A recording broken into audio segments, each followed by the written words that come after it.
natural materials like mud, stone, bamboo, etc. Usually, when you work with construction materials, you start getting sick because you need a mask, you need things to protect yourself because it's harmful for you. Whereas mud is the exact opposite. It's good for you. You buy clay and put it in your places and things like that. So working with it is healing in itself. Trying to bring on more women masons onto the construction sites. The workers from the village, they turned up here. First day they were just, they were just women from the village, and I was just from the city, and there was that disconnect. But as we got to know each other, and I started appreciating them for the knowledge they brought in, and they started appreciating me for, I think my intention, I don't know, or we bonded. I genuinely care for them, and I think they care for me.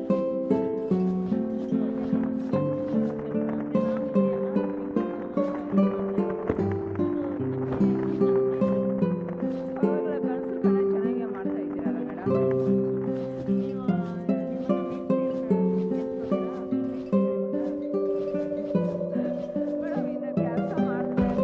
ಗಾರೆ ಕೆಲಸ ಅಂದ್ರೆ ಹೇಳ್ಕೊಂಡ್ರೆ ನಾವು ಮಾಡಿದ್ರೆ ತಾನೇ ನಾವು ಅದಕ್ಕೆ ನಾವು ಮಾಡಿದ್ರೆ ನಾವು Such a long time just to get them to understand that we don't want. I know the fact that this is all women, we want to try this out to see if it works. They kept saying, oh, once we start the main construction, then we'll get the men here. So I told them, okay, we will start the work, and if there's any task that you cannot do, you come and tell me, I cannot do this, a man can do this and I can't, and we'll get a balance. And they took that as a challenge. I think the minute you start talking about issues related to gender, it automatically becomes like a you versus me kind of thing, which it really isn't. We're just saying that there are issues that we are feeling in the profession, and we need support to change that. Let's employ more women in our architecture firms. Let's have more women on construction sites. Let's look at their security aspects. Let's look at the issues that stop them from being around. I think we're really past that age where someone says no to you in a certain way, but of course, there are cultural angles that come in, the social angles that come in, that there is a silent no that stops you. But the idea is to question that and to get more people to fight that with us. Right? Family on the outside are like I have a brother, so we believe in bringing both kids up to equal opportunities. But I still think that they are from a different generation, so they have very traditional idea of the role of a woman. Having said that,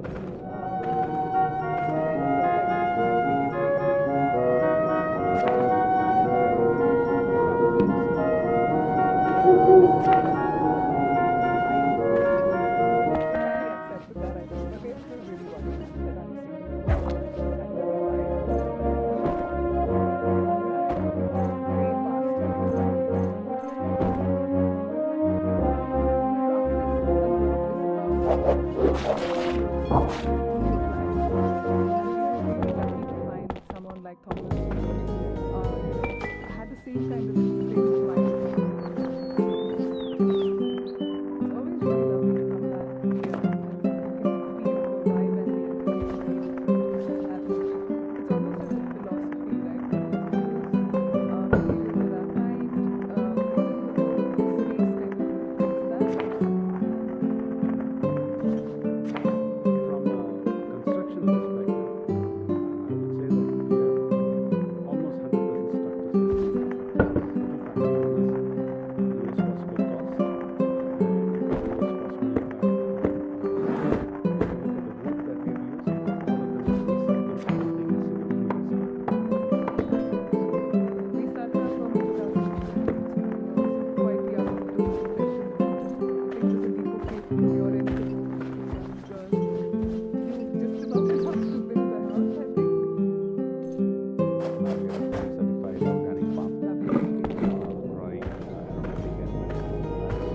It's interesting to know that both the global north and south have similar things that we can work on, which is not common understanding. People think that we're very different. Like every year we have very clear goals on how to be more inclusive and how to bring the idea of cultural heritage and the importance of it in climate action to the forefront. What is really exciting is that people more and more are seeing the importance of integration of culture and not just looking at culture as an aesthetic overlay, rather integrating that into policies and seeing that culture can definitely be used as a tool to mitigate climate change and an effective tool to mitigate climate change. It's tempting to say I'm going to get rid of my pain by going on a shopping spree, and I did it. It didn't help. We can shut ourselves off and harden ourselves, but there's a beauty to keeping it all open, and the earth inspires that. And I would definitely tell people to try it. It may sound challenging, try it at some small level. You will see that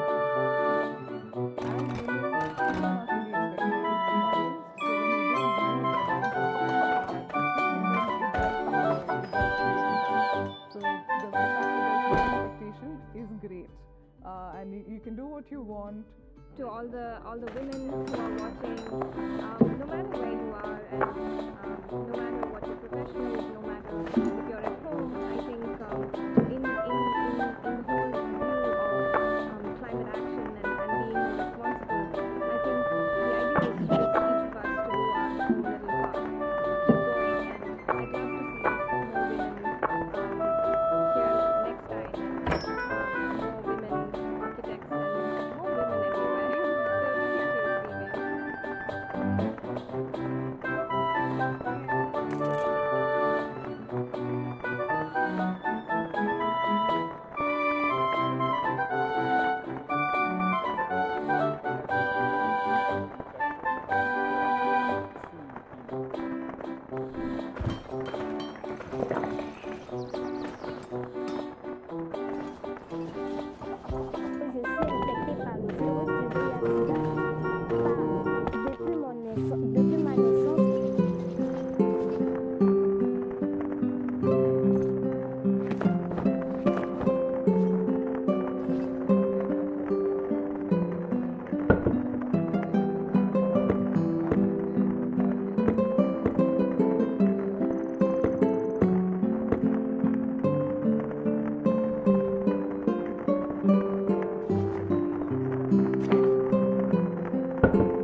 As they tried to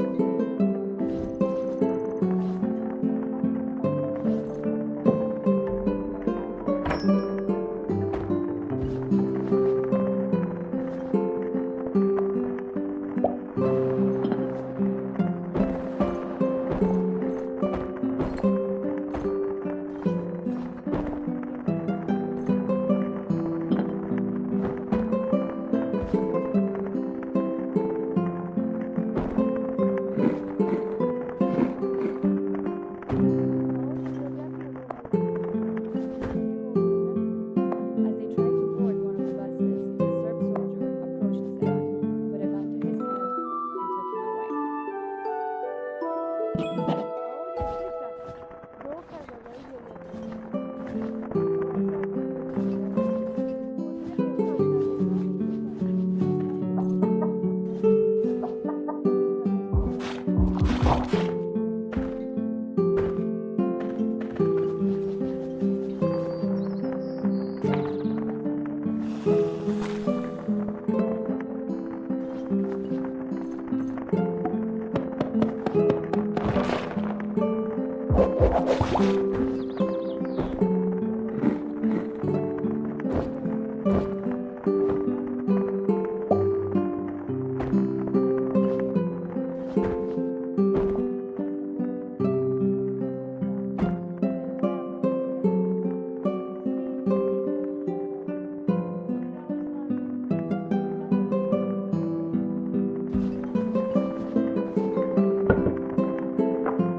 away.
glasses, a serb soldier approached Sam with a gun to his head and took him away.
in the month of March alone. So there's been an exodus out of the capital city, and this is making the food crisis here even worse.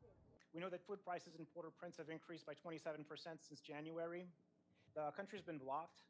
The main port for containers, the airport, were not functional for months. They've slowly resumed functioning. Humanitarians have been trying to do their best to respond to the crisis. The hot meals program that WFP is running is one of the examples of that. We were able to bring rations to 93,000 people just in the month of May. We were recently able to bring in a cargo flight carrying medical items to Toussaint Louverture Airport in Port-au-Prince, this airport which was closed for such a long period of time, bringing vital medical supplies to partners like UNICEF and WHO, who brought these essential items to the hospitals and clinics of Port-au-Prince. We're at the start of June. We know that this is the beginning of what's forecast to be a very active hurricane season.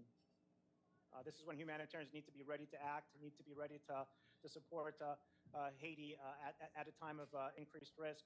We need to support this country's farmers. We need to make sure that we link the emergency response to, I would say, solutions that last, solutions that build resilience and build sustainability into the Haiti food system.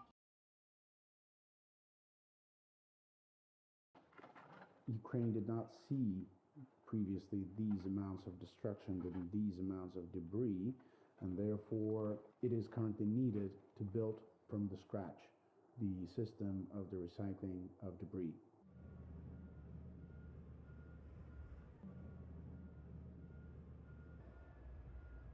The amounts of debris that were removed from Bucha are vast. It's around 75,000 cubic meters.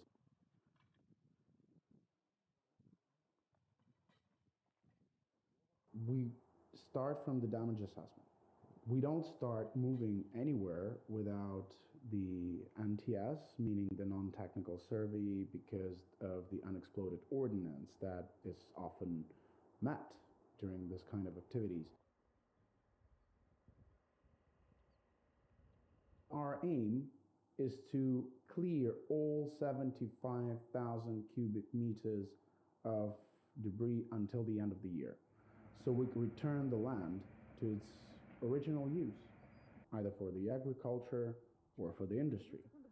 And the debris side will allow to implement the full cycle of debris management, meaning the sorting, the crushing, and the reuse for either for the pavements or for the local roads. We provided the equipment, we provided the trainings for the local municipal enterprise. I think we did achieve a pilot, one-of-a-kind result, one-of-a-kind site that would suffice for local needs and would be a good example for other regions in Ukraine.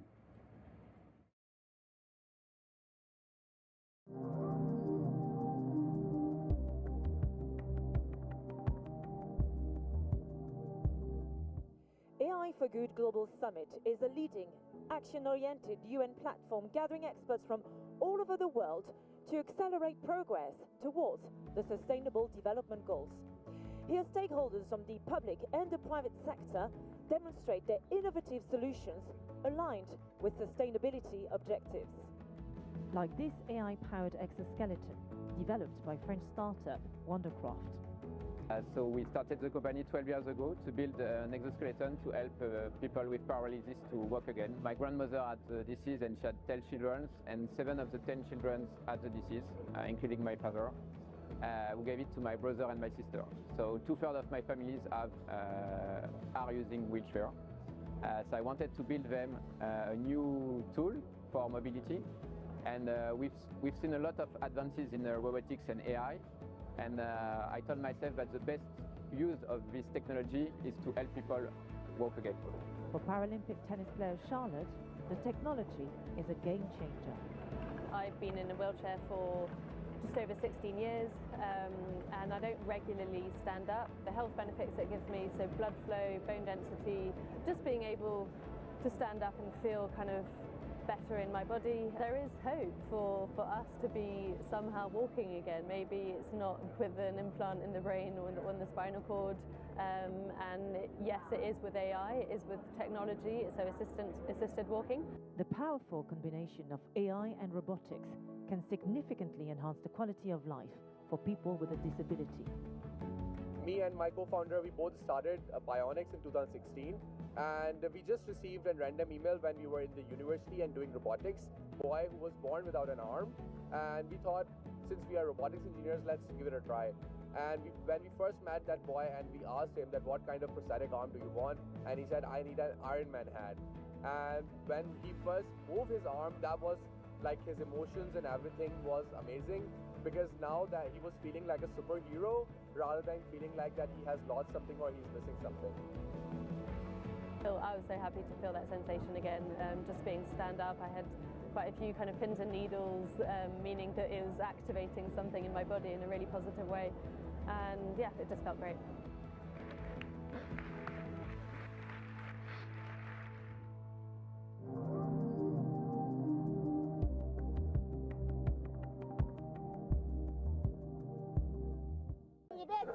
في الشرق ده وفي الجزيرة هجموا عليه وشالوا الناس الفقراء شالوا هدومهم من الدواليب والله لبسوه.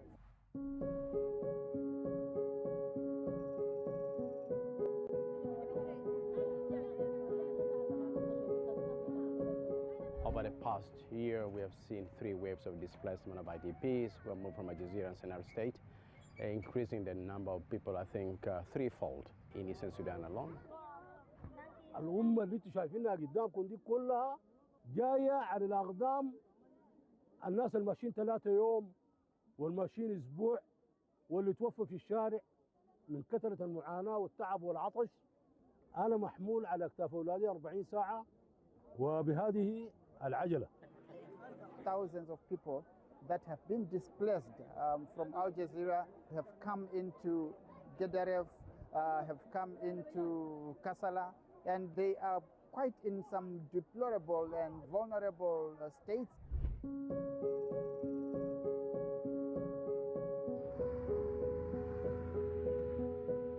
We've been pushing for months to get to these communities.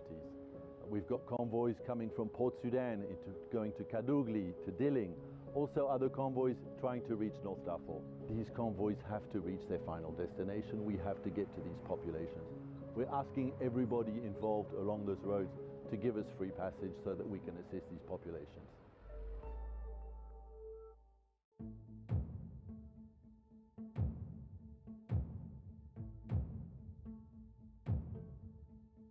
From human trafficking to firearms, and from drug trafficking to crimes that affect the environment, cybercrime, fraud, and online scams, organized crime takes many forms, and its consequences are devastating. Despite the challenges posed by organized crime, there is hope. UNODC is working with governments, with civil society, the private sector, and the public, and we're making real progress in preventing and combating organized crime. We are close to the main source of opiates in the world that goes through Central Asia and the northern route to other markets, Europe, Southeast Asia, substances reaching the Middle East or even Africa. So right now we're standing in Thailand, in the Golden Triangle, with Laos and Myanmar directly behind me. It's one of the biggest drug trafficking corridors in the world. So we have major production of opium and heroin inside Shan State, but also methamphetamine, synthetic drugs, which are spilling out across the region. This issue is extremely complex, and there's no way for one country by itself in this region to address it.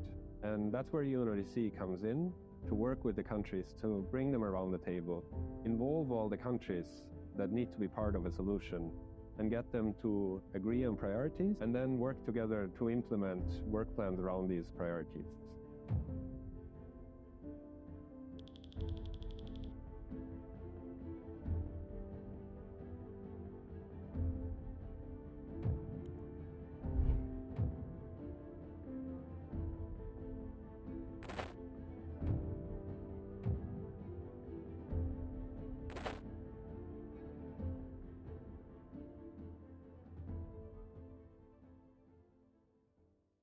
Last year, more people were newly displaced as a result of climate change than conflict.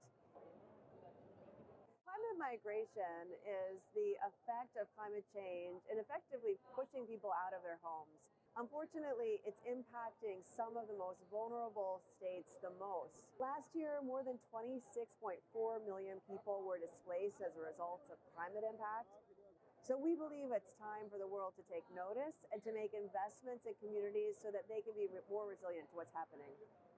In this era of climate catastrophe, early warning systems and protection from extreme heat are not luxuries. They are necessities and sound investments. If the global community wants to ensure more resilience, if they want to have more sustainable development, and if they want to avoid more large-scale displacement of vulnerable communities, investing in those communities, ensuring that they are more resilient to the impacts of climate change, and enabling them to move safely and with dignity when they have no other options is absolutely critical. I really need at the present moment a very strong mobilization of the youth movement, because we are really in a very dangerous situation.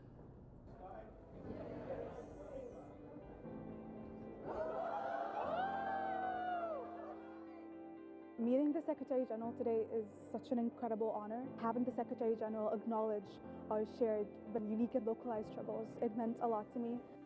Depuis mon jeune âge, je rêvais quand est-ce que je pourrais un jour avoir l'occasion de discuter avec les leaders du monde. Et aujourd'hui, je serai en face du tout-puissant secrétaire général des Nations Unies. Et pour moi, ça me donne espoir. Les personnes handicapées sont touchées d'une manière disproportionnelle par des effets de changement climatique. We need the perspectives and experiences of indigenous peoples included in these discussions and decisions.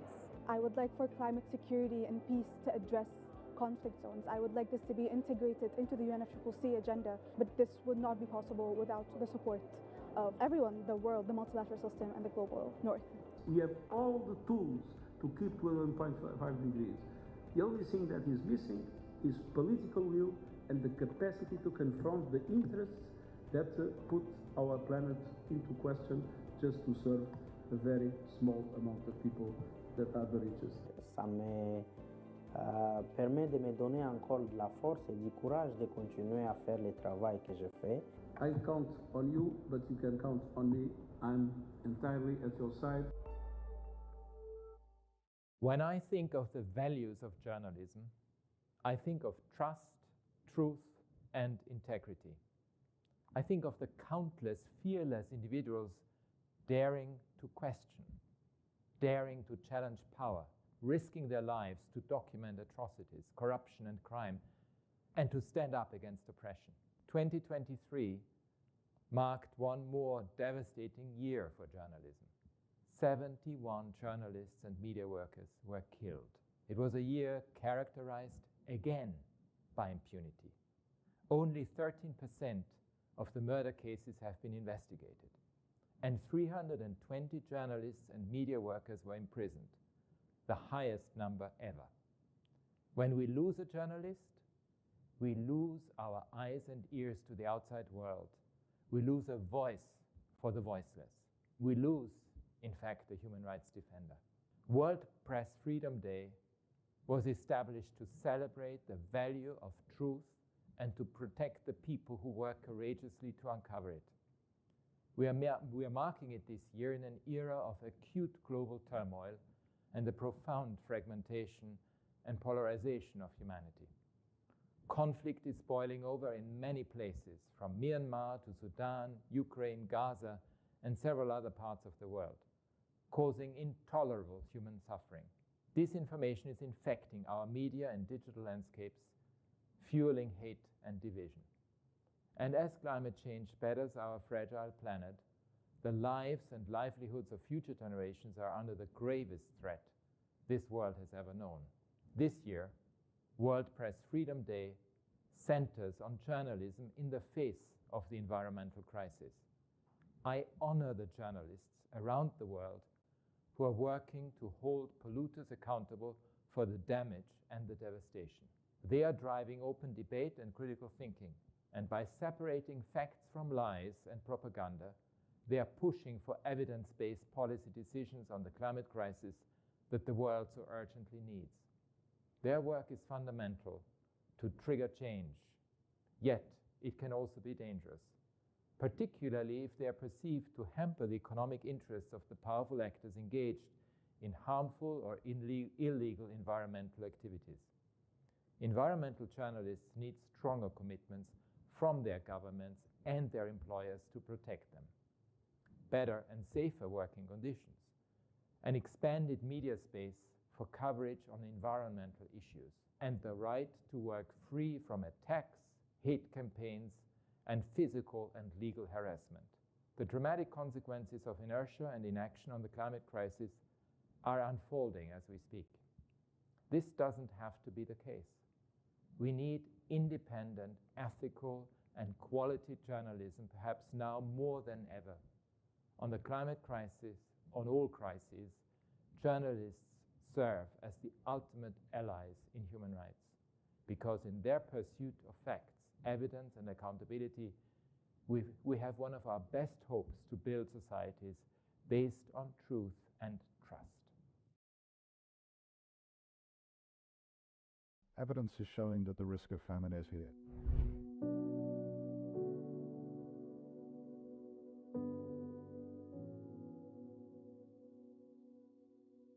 There are at least 18 million people in acute food insecurity, and within that we have a population of nearly 5 million who are in IPC4. This is on a verge of famine. It's vital that we act quickly.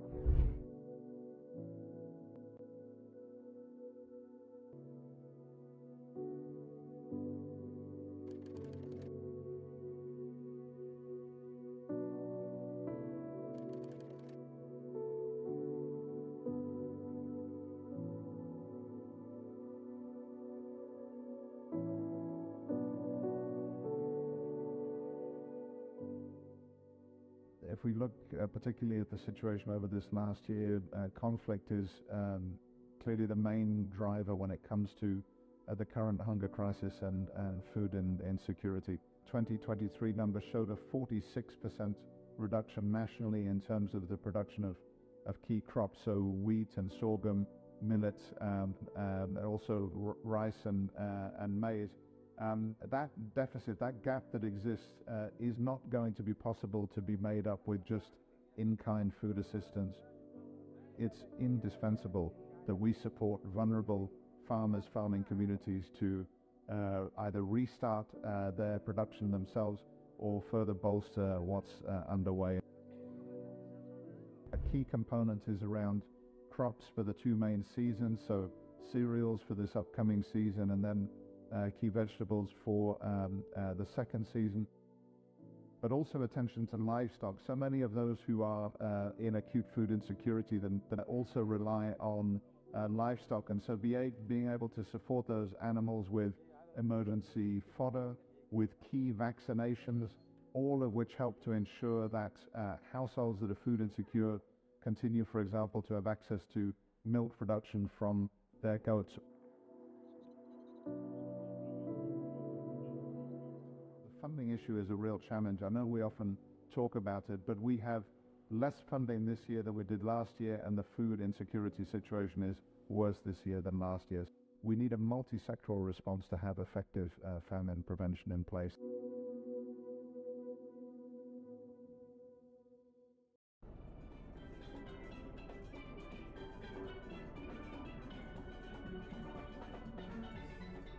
Small island developing states are exceptional, exceptionally beautiful, exceptionally resilient, but exceptionally vulnerable.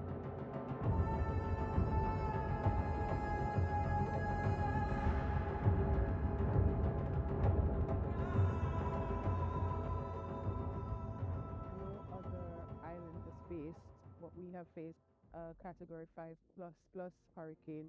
The damage was astronomical.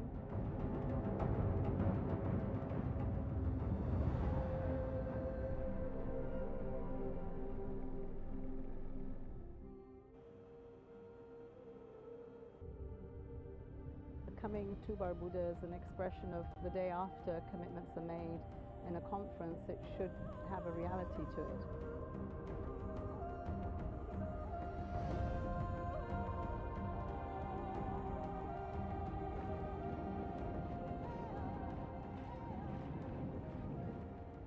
Visiting what is the green transition with their power here, but also looking at the livelihoods and what is the opportunity to scale that up, to make it more resilient, to make sure that young people have jobs, that women see a future.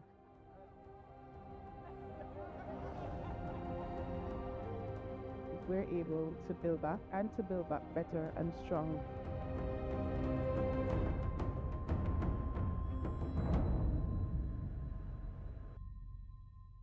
Hau kuda 650 pohon. Agora todos primeiro 660 pohon, todos segundo 26, total hamutuk 1850 pohon.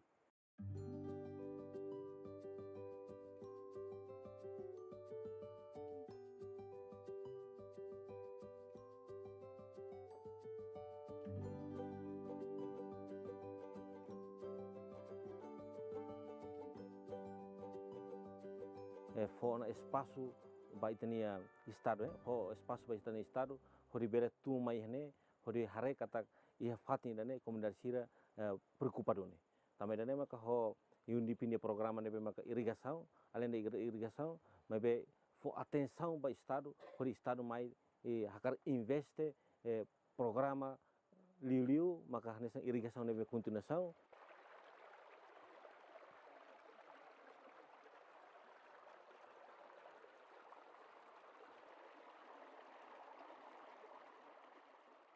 O programa yundi pinia programa nebe estabelece irrigação iha área dane ita bakuba produção dara rua tinene dara rua além de danemos iha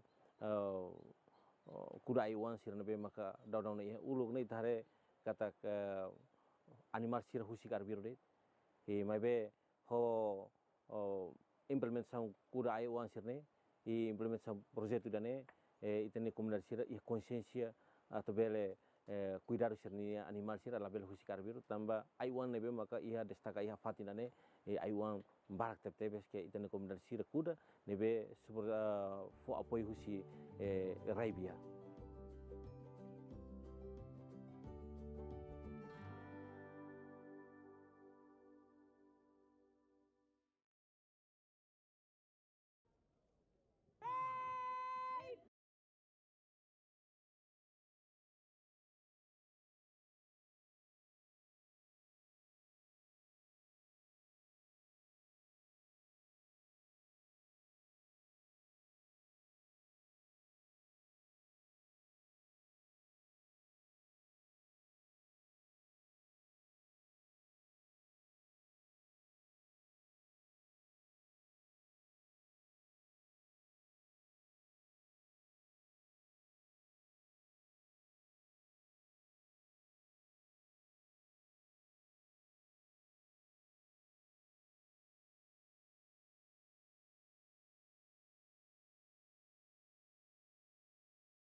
President Chombe drove to Ndola Airport for ceasefire discussions with the United Nations.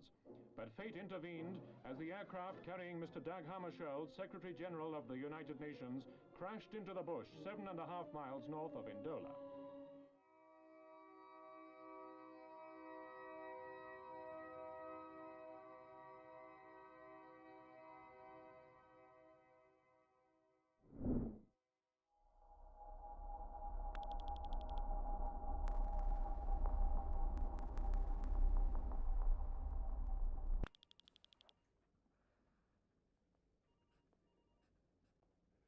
At this juncture, the eminent person assesses it to remain plausible that an external attack or threat was a cause of the crash.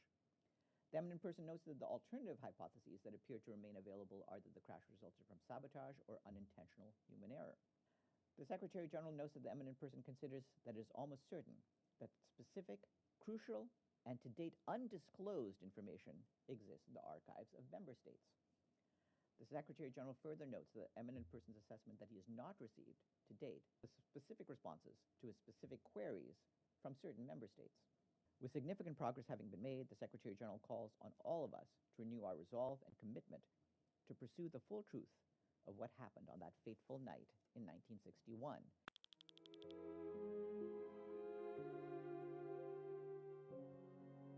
This great organization grew out of the pain and turmoil of the last war. It welded together in what should be a continued cooperation for world peace, all those who had fought against oppression. By all who have sacrificed themselves, by all sacrificing themselves in the fight for freedom and peace.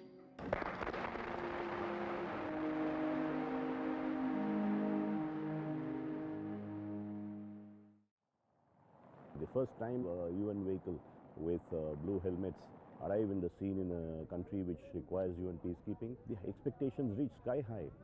By simple few incidents of SEA, we can dent those expectations and betray the trust, and thereby nullify all the good work that the mission does. It is something that peacekeeping just cannot afford.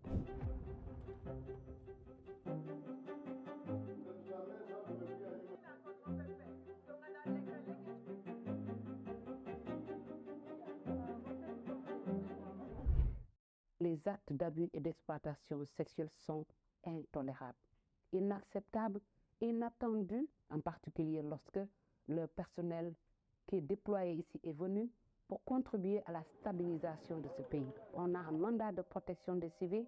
Nous ne devons pas faire autre chose que de protéger les civils.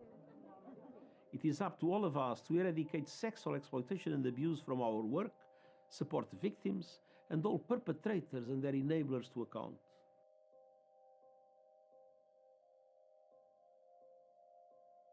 Je crois que je dois au moins mettre une large division de sensibilisation afin que toutes les mamans, tous les papas puissent connaître les réalités des faits. Je sais qu'apprécier la MINUSCA dans leur modèle de sensibilisation afin que tout ce qui est désordre, tout ce qui est criminalité puisse être arrêté en Centrafrique.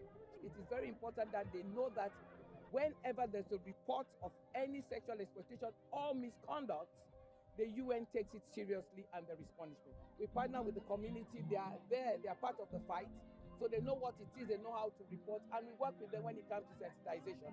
Ce qui me motive, c'est que je veux que la paix revienne dans le pays. Et pour que la paix revienne, il faut que la MINUSCA réussisse dans son mandat, qui est la protection des civils. Mais pour réussir dans ce mandat, il faut qu'il y ait zéro SIA. I visit every sector headquarters once.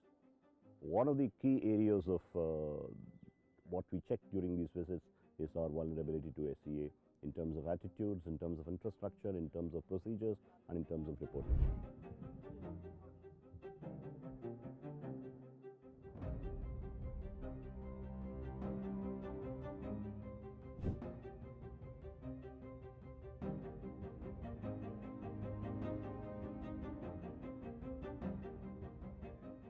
Member states properly vetting and training their troops and policy officers, responding urgently and decisively to any allegations, and rapidly resolving all paternity claims. We have the knowledge, we have the tools, we need to find the determination to fight this. We can be successful, but we need to work together.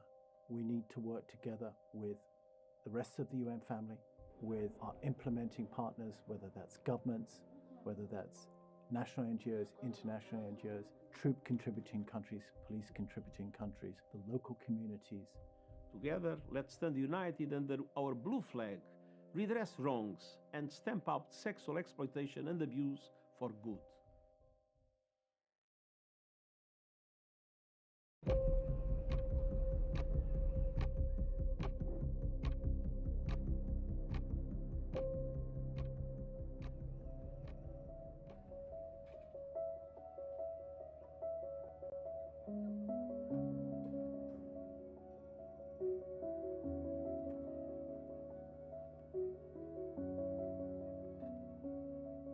Every day, the strikes continue almost every day, every second day there are reports of people being killed and injured. This war is mad.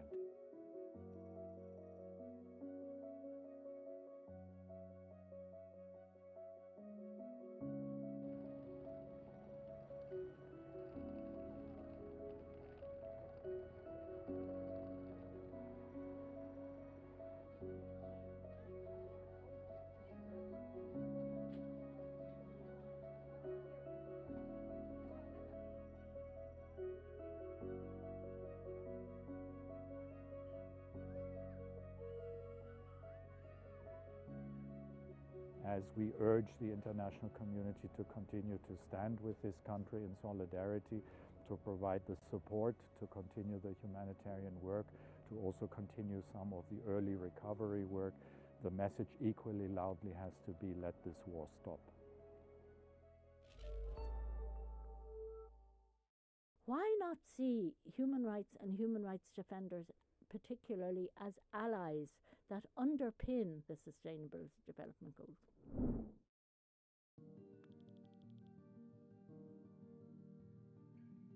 We, traditional people, are part of the front line in the fight against the climate crisis that is shaking the world. In these efforts, we are directly helping achieve the SDGs, but we pay a terrible price for doing so.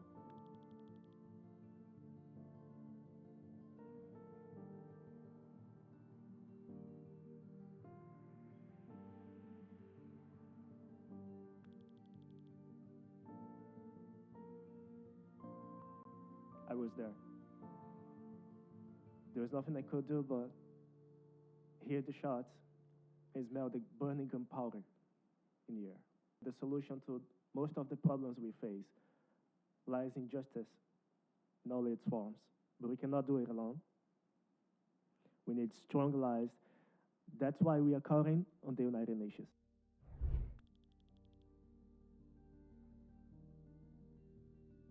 I want to sincerely thank each of you for the incredible work that you are doing every day to protect human rights and uphold the dignity of people around the world. Keep fighting, please. Keep fighting.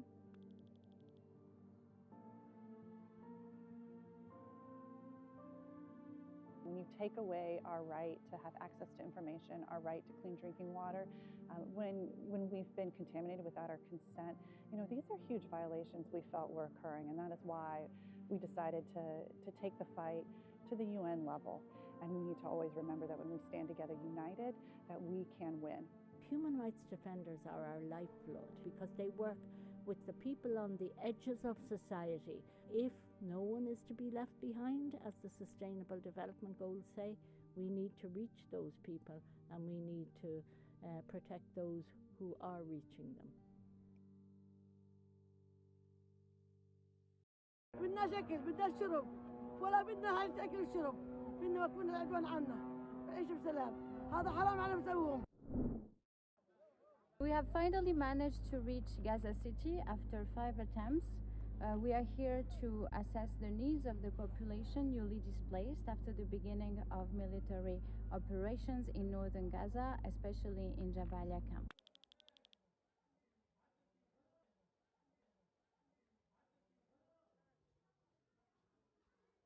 كمان ترفعوا لنا علم فوق ان احنا يعني مسالمين ترفعوا عنا اليهود ما تقصفناش ايش تقصفنا تقصف ارواح واطفال بريئين هذا حرام. We need access. We need access to these people because they are in need of everything. It's a responsibility as human, it's a responsibility as humanitarians. Sport is an incredible tool to bring people together. It's a language that people speak in all corners of the globe.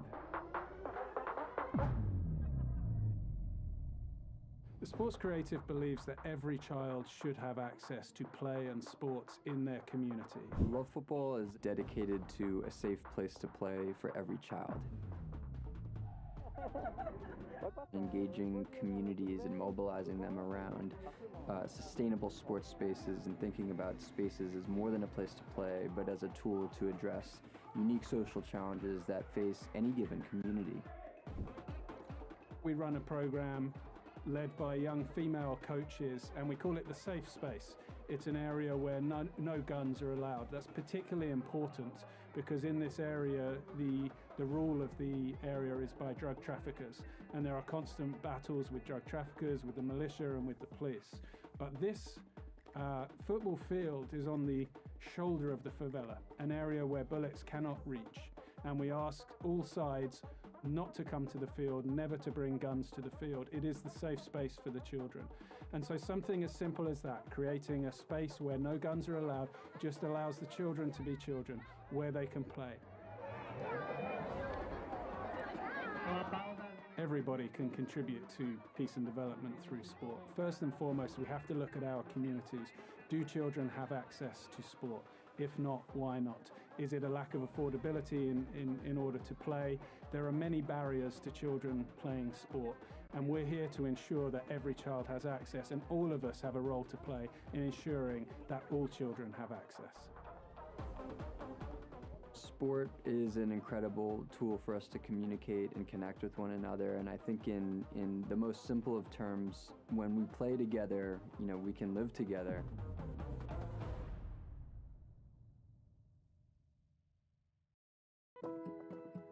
I came all the way to Osaki to create a future where all resources circulate and where mining of additional fossil fuels is reduced.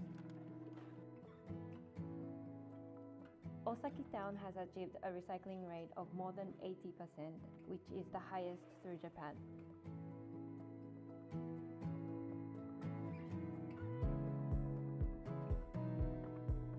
In Osaki town, waste is sorted into 27 different categories. Since there is no incineration plant, only these blue bags goes directly to the landfill without getting incinerated, and other 26 categories will be sorted and recycled properly.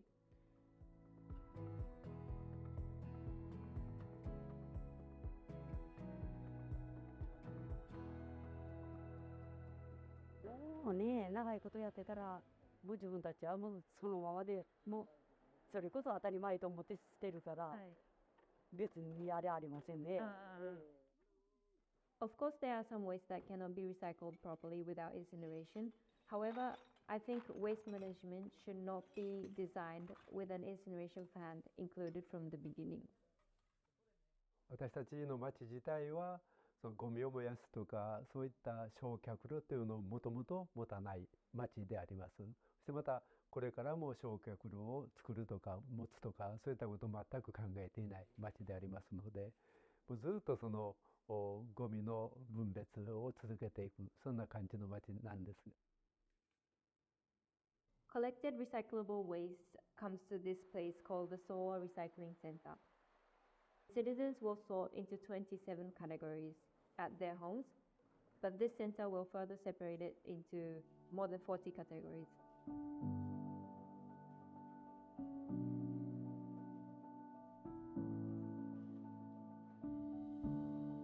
And plastics will be separated into hard types and packages and then compressed. And cans will be separated into aluminiums and steels with this separation machine. Composite materials such as pans, because they have a plastic handle, they are cracked by hammers and will be separated by hands. The compressed waste will then be taken to recycling factories all over the country. The profits from trading recyclable waste are used as a scholarship of students from Osaki.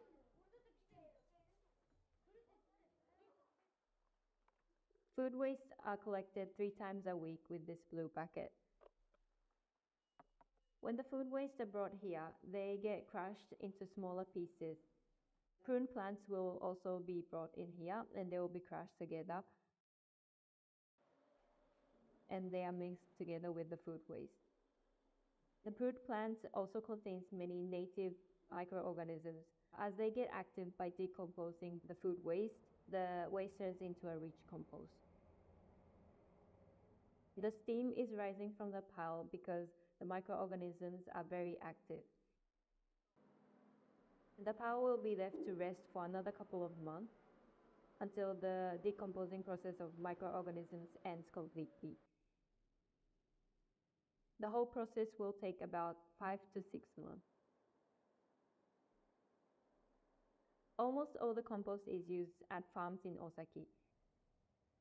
And rape flowers are grown at those farms to make a rape seed oil. The whole process of decomposing food waste doesn't need chemicals or any other substances, but just rely on the native microorganisms. I think the process is very simple and can be practiced anywhere in the world. Actually, this process has been introduced to Indonesia through the JICA partnership program. Osaki town officials and the recycling center staff went to Indonesia to show the techniques of separating and composting food waste.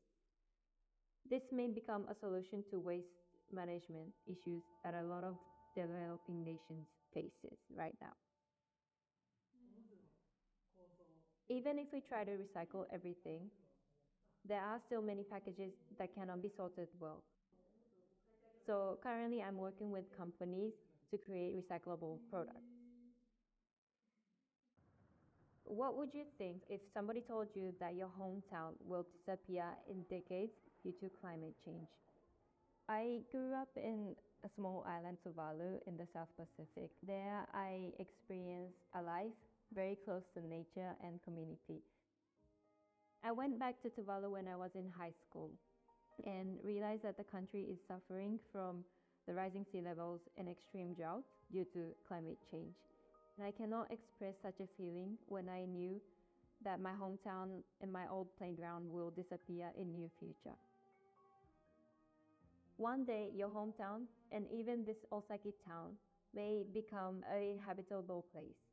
I myself don't want to experience such an unhappy future, nor do I want my children or the generations after to experience that. The pine forest spreading by the leech of Osaki town is a vast windbreak with a total length of 24 kilometers. Hundreds of years ago, our ancestors planted these trees to protect the town from heavy winds and sands from the ocean. But they did this for the future generation rather than for themselves, because they knew that the trees would take hundreds of years to grow. And now I feel like it is my turn, and I came here to create a circular economy that leads to mitigation of climate change for the future generations.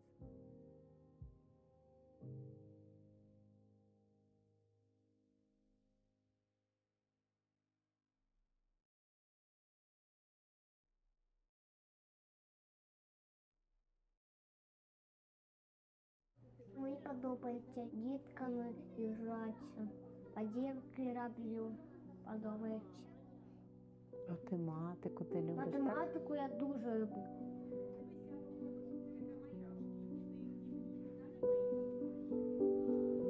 У мене ніби вирвали серце і забрали душу, от коли пролунав вибух. Цей вибух став просто жахом, який почався і не закінчується.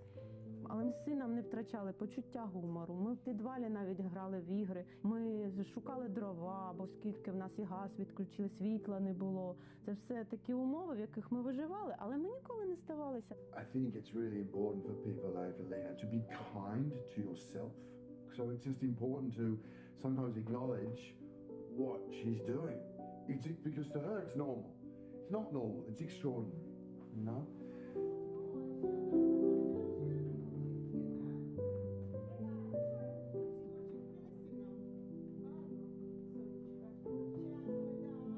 Я переживаю, щоб в нього було дитинство. Це саме головне, щоб він був щасливий просто. І роблю все для цього. Коли закінчиться війна, ми повернемось додому. Ми підемо гуляти, як раніше.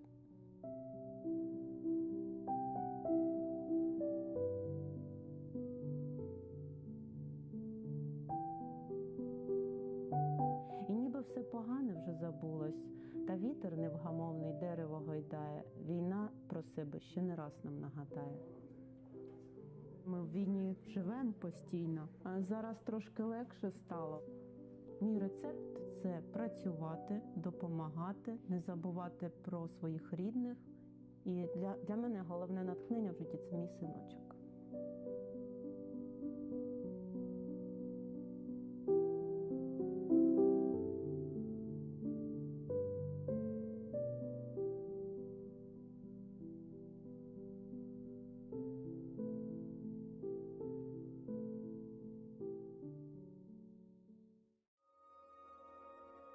Welcome to UN Insider.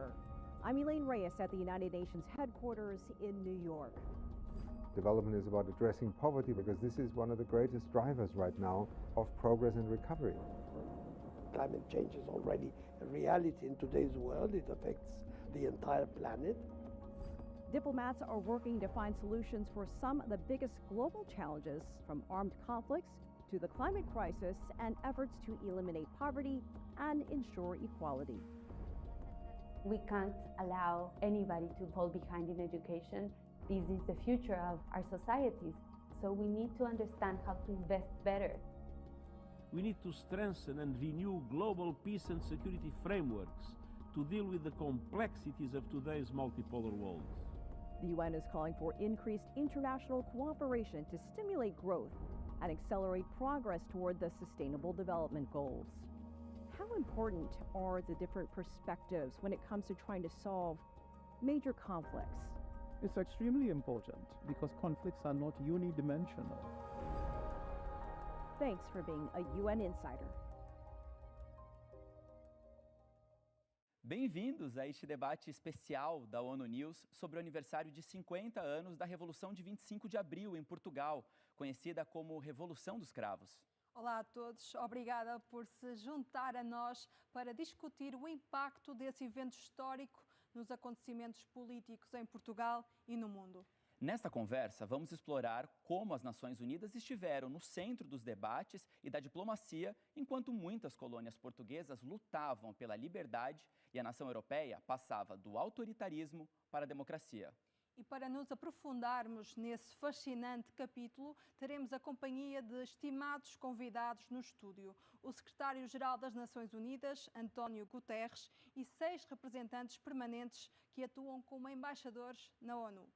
Confira agora algumas imagens da Revolução dos Cravos.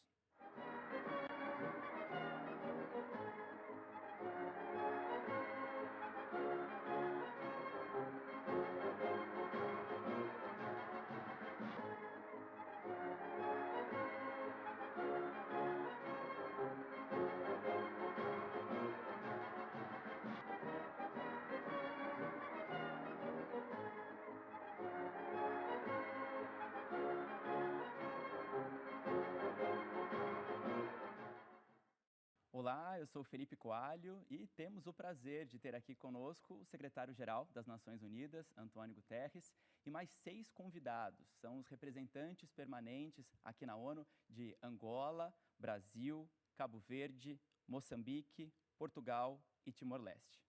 Eu sou a Marta Moreira, co-moderadora deste debate, e neste primeiro segmento teremos apenas o secretário-geral da ONU, António Guterres, para compartilhar as lembranças dos eventos que marcaram esta revolução democrática, pacífica em Portugal, mas também a sua relevância em termos globais. Obrigada, Sr. secretário-geral António Guterres. Pergunto-lhe qual foi o impacto desta revolução politicamente e globalmente.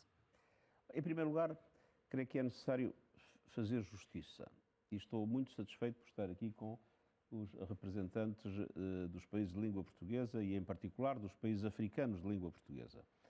Porque há, muitas vezes, esta ideia de que o 25 de Abril foi uma revolução portuguesa e que, na sequência dessa revolução portuguesa, que criou a democracia em Portugal, ou recriou a democracia em Portugal, foi possível a descolonização.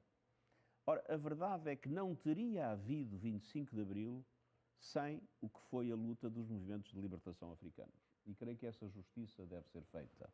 Há uma ligação muito direta entre a luta pela democracia em Portugal, que leva ao 25 de Abril, e a luta dos movimentos de libertação africanos, que levam à sua independência. E as duas coisas estão interligadas. E por isso, não há aqui uma relação de causa e efeito. Há aqui uma interpenetração profunda do processo que decorre em Portugal, na luta contra a ditadura, e do processo que decorre nos países africanos, na altura colónias portuguesas, dos movimentos de libertação contra o colonialismo português. E o que para nós foi extraordinário na vivência desse dia foi um profundo sentido de libertação. As pessoas hoje não fazem ideia, quando vivem em Portugal, do que é viver num país onde não há liberdade de organização, nem de sindicatos, nem de associações as mais diversas, não há liberdade de expressão, há censura, a expressão artística é condicionada e há uma forte repressão a todos aqueles que ousam criticar a ditadura em Portugal, e, ao mesmo tempo, uma opressão extremamente pesada sobre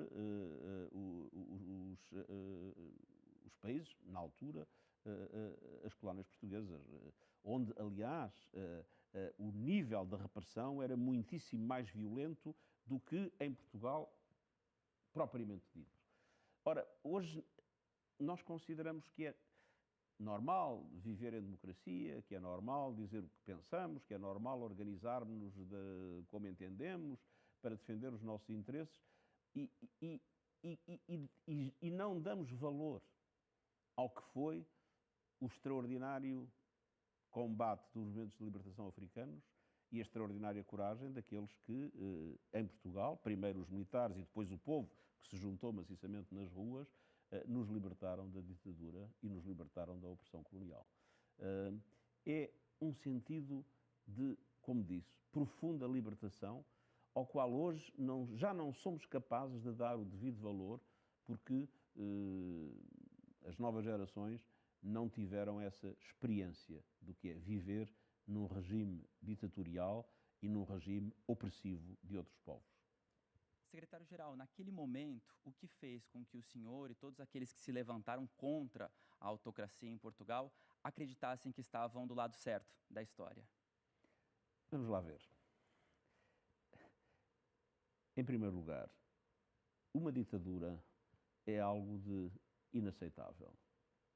Todos, mulheres e homens, temos os mesmos direitos. E todos temos uma aspiração profunda à liberdade. E, portanto, estar do lado da liberdade contra a opressão é estar do lado certo. Acho que isso não tem dúvida nenhuma. Mas aqui também há um aspecto de estar do lado certo do ponto de vista histórico. O colonialismo foi o que foi, e foi um processo que durou séculos e que teve consequências trágicas para os países colonizados. Podemos falar da escravatura como um dos aspectos e do movimento transatlântico da escravatura como uma das maiores tragédias da humanidade. Simultaneamente, nós assistimos, durante um período largo da história da humanidade, à possibilidade de um conjunto de países que se desenvolveram mais rapidamente, do ponto de vista tecnológico, com armamentos mais modernos, etc., de oprimirem uma grande parte do resto do mundo. Ora bem, há aqui um movimento natural. Num dado momento é preciso restabelecer a igualdade entre os povos. É preciso restabelecer a liberdade de todos os povos. E aí, infelizmente, Portugal veio muito tarde. Quer dizer, se alguma coisa podemos criticar no 25 de Abril, ou podemos criticar, foi que o 25 de Abril, do ponto de vista histórico, deveria ter ocorrido décadas mais cedo. A ideia de que era possível manter um império colonial no século XX, como Salazar pensava, era não só uma ideia profundamente inaceitável do ponto de vista político e moral, mas era uma ideia absurda, porque era evidente que um país pobre, pequeno como Portugal, não tinha condições para o fazer e hoje muitas vezes não se tem a noção do que foi também o sofrimento dos portugueses, que levou mais de 1 milhão de portugueses, na década de 60, a sair do país. Muitos deles porque não queriam fazer o serviço militar, e muitos outros porque simplesmente o país não estava a desenvolver-se e não estava a criar as condições e as oportunidades necessárias. E, portanto, é claro que estamos do lado certo da história, libertando um país da ditadura, e estamos do lado certo da história, restabelecendo justiça nas relações internacionais, depois de um passado colonial que é inaceitável. Senhor Secretário-Geral, para terminar, alguma mensagem ou comentário adicional que queira deixar para assinalar estes 50 anos do 25 de Abril? Uma mensagem de grande esperança, de que a comunidade dos países de língua portuguesa, que está em todos os continentes, e onde há hoje um profundo sentido de fraternidade, que infelizmente falta no mundo, onde vemos divisões profundas, guerras e conflitos por toda a parte, que esta comunidade, que é um símbolo de paz, possa ter um papel decisivo em restabelecer a confiança que está perdida, infelizmente, no nosso mundo e em restabelecer as condições que nos possam permitir não apenas mais paz, mas ao mesmo tempo um desenvolvimento mais justo, o respeito dos direitos humanos e a ultrapassagem das dramáticas divisões que hoje pesam sobre nós todos como uma ameaça ao futuro da humanidade.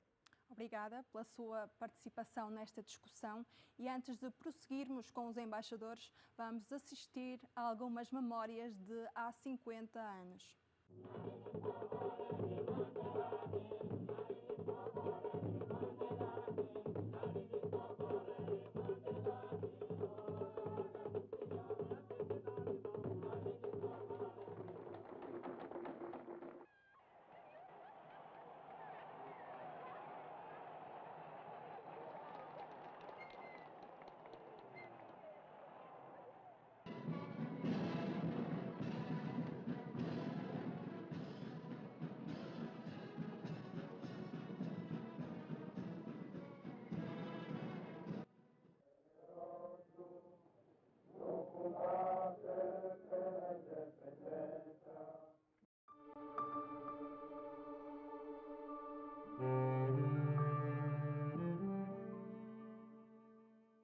Agora, neste segmento da discussão, cada embaixador terá 2 minutos para responder às nossas perguntas. Vou seguir por ordem alfabética, começando com Angola. Embaixador, qual a importância da Revolução dos Cravos no seu país? A Revolução dos Cravos teve uma grande importância para Angola porque criou a dinâmica que levou à independência do país. Um processo que foi difícil e complexo, até porque um dia depois do 25 de Abril, o movimento das Forças Armadas falava na importância de se encontrar uma solução política para a guerra, mas, entretanto, considerava importante um debate sobre a questão ultramarina. Portanto, não havia claramente uma declaração da importância da autodeterminação dos povos sob domínio colonial. Isso aconteceu em julho com a aprovação da Lei sobre a Descolonização, em que Portugal reconheceu o direito de autodeterminação e independência dos povos, que ficou ainda mais clara esse desejo de Portugal avançar neste processo quando o secretário-geral das Nações Unidas, Kurt Waldheim, visitou Portugal em agosto e Portugal deixou claramente que esse seria o caminho a seguir e que os movimentos de libertação seriam os interlocutores legítimos neste processo que levaria à independência. Portanto, para nós foi um passo importante, o 25 de Abril, mas foi necessário continuar a pressionar para que, efetivamente, a independência fosse uma realidade do nosso país. E para o Brasil, embaixador? Bem, para o Brasil, o 25 de Abril teve um grande impacto, porque Portugal era um país muito próximo de nós. Nós estávamos vivendo naquele momento uma fase muito difícil do nosso próprio regime militar.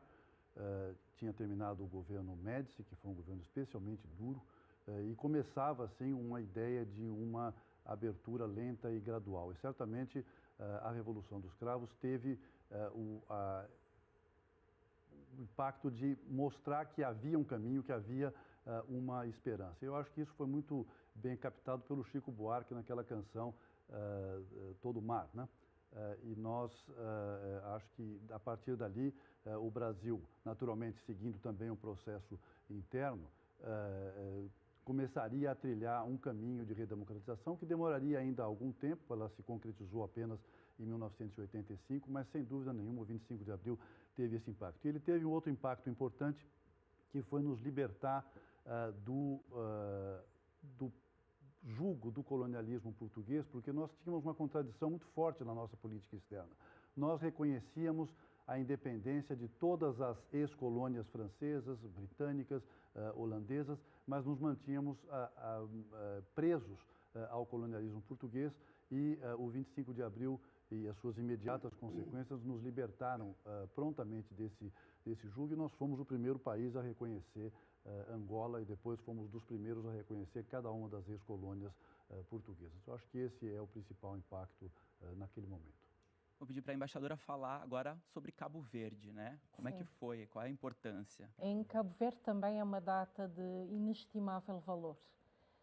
Como sabe, na altura, os nossos, então ainda jovens, mais tarde, os primeiros dirigentes do país, alguns encontravam-se em Portugal, onde tinham estabelecido amizades com portugueses que foram, portanto, os fundadores ou os que estiveram na origem dessa revolução, mas também com colegas dos outros países de língua portuguesa, os PALOP.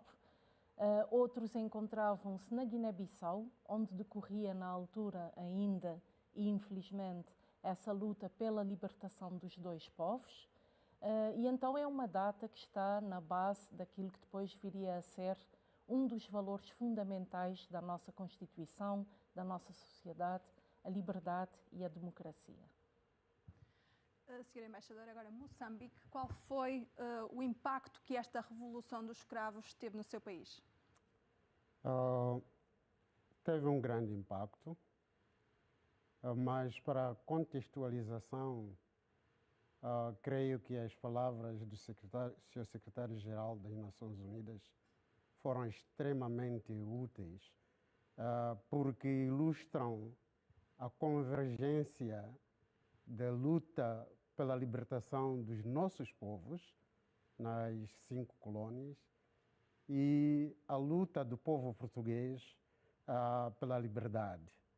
E é por isso que nós olhamos sempre numa perspectiva de complementaridade entre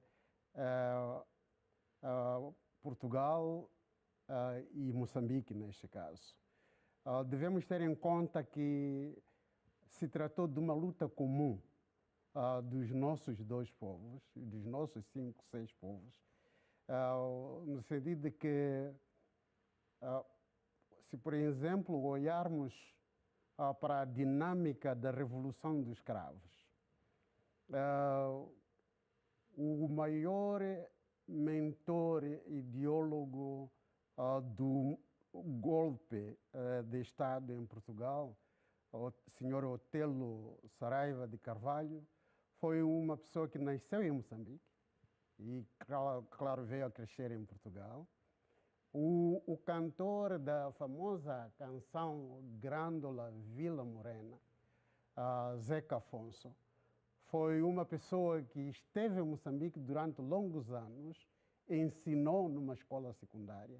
Portanto, há uma grande complementaridade entre a busca de liberdade entre os nossos 2 povos. Obrigada, Sr. Embaixador. Agora, Portugal, o país onde esta revolução aconteceu, conte-nos um pouco do impacto desta revolução para Portugal e para os portugueses. A Revolução de Abril abriu caminho para os 3 Ds. O D de democracia, termos de facto um Estado de Direito, o respeito pelos direitos humanos, a liberdade de associação, a liberdade de expressão, a liberdade de opinião, que são absolutamente fundamentais e básicos. Pela primeira vez estamos a viver mais anos de democracia do que anos de ditadura. Abriu caminho para o segundo D, que os meus colegas já falaram, o D da descolonização, o direito da autodeterminação dos povos. Abriu caminho também nesse aspecto para uma nova atuação de Portugal nas Nações Unidas, abrindo caminho para uma nova imagem do país aqui nas Nações Unidas, a partir do momento em que terminou a guerra e se iniciaram os processos de descolonização. E, finalmente, o último D, o D do desenvolvimento, da criação de um Estado social com políticas de apoio à igualdade, com políticas que são fundamentais para os cidadãos e que nos trouxeram até à adesão à União Europeia e que permitiu essa continuidade de desenvolvimento que nós temos até hoje. Os 3 Ds estão bem presentes e são fundamentais para a continuidade de Portugal. Obrigada, Sra. Embaixadora. Por fim, Timor-Leste, qual foi o impacto da Revolução dos Escravos para o seu país? 25 de abril foi o ponto culminante do esforço dos timorenses para também poder ser independentes. E essa data atualmente colocou Timor-Leste num processo onde facilitou a introdução dos partidos políticos pela primeira vez em Timor-Leste para escolher qual é o caminho do futuro.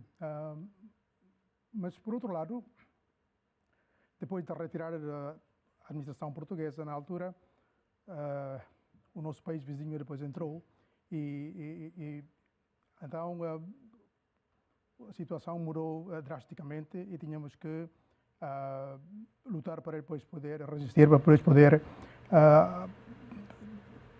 ter o nosso direito à autodeterminação em 1999. Mas, quer dizer, o que eu quero dizer é que o impacto era assim muito enorme, em que Portugal continuava a ser a potência administrante de Timor-Leste, Nações Unidas, e com quem Timor-Leste dependia para poder continuar a sustentar a política e, ao mesmo tempo, em Timor, a ligação cultural, política, o uso da língua continuava a manter-se como uma identidade distinta naquela área, zona da Ásia, e ajudou tanto esse processo todo da resistência até 1999, onde Portugal continuava a manter a sua posição. E claro que com a ajuda e o apoio de todos os países da CPLP. Agora eu quero saber das relações que começaram depois da Revolução dos Cravos entre os países do bloco lusófono. Além da língua em comum, que outros fatores ajudaram a construir essas novas relações? Começando, embaixador, primeiro por Angola. Então, depois da Revolução do 25 de Abril e da Independência, estabeleceram-se relações de cooperação com vantagens recíprocas para o desenvolvimento, no nosso caso, no desenvolvimento de Angola. Nesse aspecto, continuamos a cooperar com Portugal em várias áreas e é uma relação que se reforça com o tempo, não só baseado nos laços históricos, mas também numa visão do futuro e daquilo que podemos fazer na defesa dos nossos interesses na arena internacional. Embaixador, e para o Brasil? No Brasil, com o processo que se seguiu à Revolução dos Cravos, criou-se para nós um parceiro extraordinário na Europa. Não é? Nós dizemos às vezes que Portugal é a nossa porta de entrada na Europa, e eu acho que isso é verdade. Nós passamos a ter ali um país que se desenvolveu muito, que aderiu à União Europeia, é um membro muito ativo da União Europeia, hoje em dia é um país plenamente desenvolvido, com grandes investimentos no Brasil, e com essa capacidade de ser para nós um interlocutor muito privilegiado, tanto nos nossos assuntos europeus quanto em todo o mundo. E com os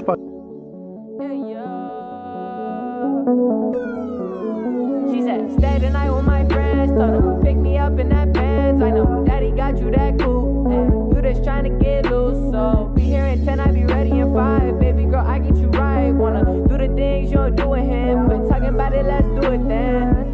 Ay. They shit talking, that ain't new to them, but I got homies that ain't cool with them, so keep it moving, girl, we do with them. Yeah. Shawty looking cute, other one a freak. They just tryna cut, they ain't tryna sleep. Okay, here we go. We up all night long. I got this one roll. Go ahead, play my song. Lit that up, burn that down, hit that up. About 3 or 4 rounds. Here we go, all night long. I got this one roll. Play my song. Lit that up, yeah, burn that down. Hit that up, yeah, about 3 or 4 rounds. Baby, you year round cook, always stay the perfect weather. Hot as hell when you need to be, just wanna chill when we together. Put you in the mood, who could do it better? You know what it do. Pós 25 de Abril, acelerasse. A cooperação bilateral Cabo Verde-Portugal é excelente, desde a